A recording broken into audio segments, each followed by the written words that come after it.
contributing to the unintended pregnancies is a lack of access to contraception. This is an issue that's very prevalent in high schools. High schoolers are having babies. It's an awkward topic to discuss, but it's one of the most important issues that needs to be addressed. If no one talks about it, then no one has information, and then we have babies. So I know this issue, I've seen it firsthand from recently being in high school and from having to do clinicals in middle schools and high schools, and it is an issue that's brought up by the students. They'll ask questions about it, so it is something that needs to be talked about. Birth control should be promoted in high schools to increase the health of adolescents. There needs to be a way to help them get access to birth control. So the Family Planning Perspectives Journal says that contraception at first use is important because pregnancies have been found to occur earlier in adolescent sexual experience, and patterns of contraception use at younger ages may influence later contraception decisions. So, providing high schoolers with condoms does not plant the idea of sex in their head. They've already had the idea of sex, and they've already made the decision to start having sex. They're just voicing their need for contraception and birth control. An organization, the World Health Organization has a comment to say, and it says that reviews of studies on sexuality education found that access to counseling and contraceptive services did not encourage earlier or increased sexual activity. Those who do participate in sexual activity in high school are doing so without easy access to protection. This decreases their overall health as a subpopulation. As a group, adolescents are at an increased risk to develop diseases. This is very unhealthy. No one wants all the young adolescents and young adults to be sick. So I have a solution that can provide satisfaction to the issue at hand. The first step in using condoms is to purchase or otherwise obtain them. That's from the Canadian Journal of Human Sexuality. If we provide condoms in high schools, it's a very easy place to access birth control. They're there every day. They're coming for an extended period of time. It's the best place to provide them with it. Most teenagers do not go out and buy condoms for various reasons. Some of them include fear of being caught by adults in the store or someone checking them out or seeing someone you know. Some of them are embarrassed, and some of them may not even know where you get condoms at. Well, if they don't even have knowledge about how to obtain birth control or condoms, the likelihood that they're going to use them is slim to none. They're most likely not going to use anything because they don't know how to get it.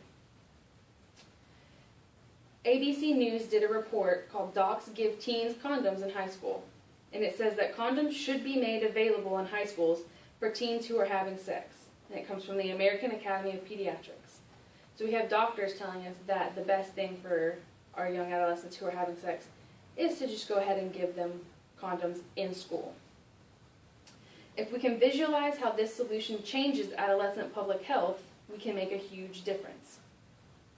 High schoolers have a right to be provided with a safe, non-judgmental environment to access condoms. The best place for that is with their school nurse.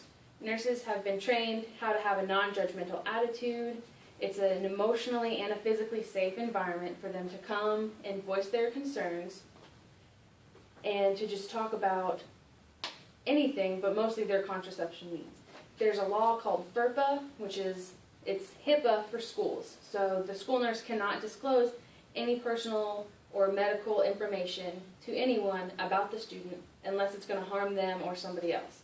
So the school nurses they have like a vow of silence, a cone of silence around them. They can't say anything if a high schooler comes to them asking about sex or birth control. So these students are making a responsible decision to seek out contraception. They've come to someone and they're asking questions. They know the risks that they take if they're not using contraception, and they're doing their best to avoid these risks.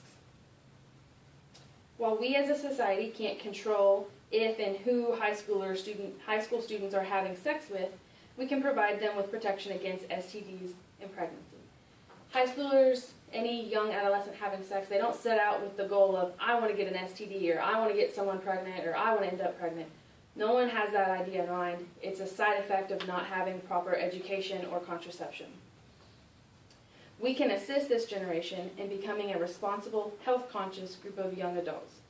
This generation is being seen more and more to taking a stand in their own health, making their own decisions.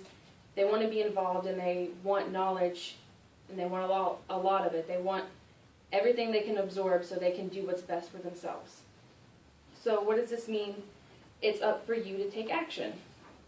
The most important thing you can do is to make a choice on the issue. Knowledge is the most important tool you can have. It really is true that knowledge is power. If you know where you stand on this issue, you can know how to help. So we don't want our adolescents to have STDs or have unplanned pregnancies, so we have to know where we stand on it so we can help them. You can visit www.advocatesforyouth.org for more information. You don't only have to visit this site, Google it. Just put in the search bar, condoms in high school for adolescents. Learn something about this issue so you can make an informed decision. In summary, teenagers, for the most part, are unprotected when they're having sex. They need an advocate to help them access contraception. They need someone to fight for them and to give their generation a voice on how to have safe sex.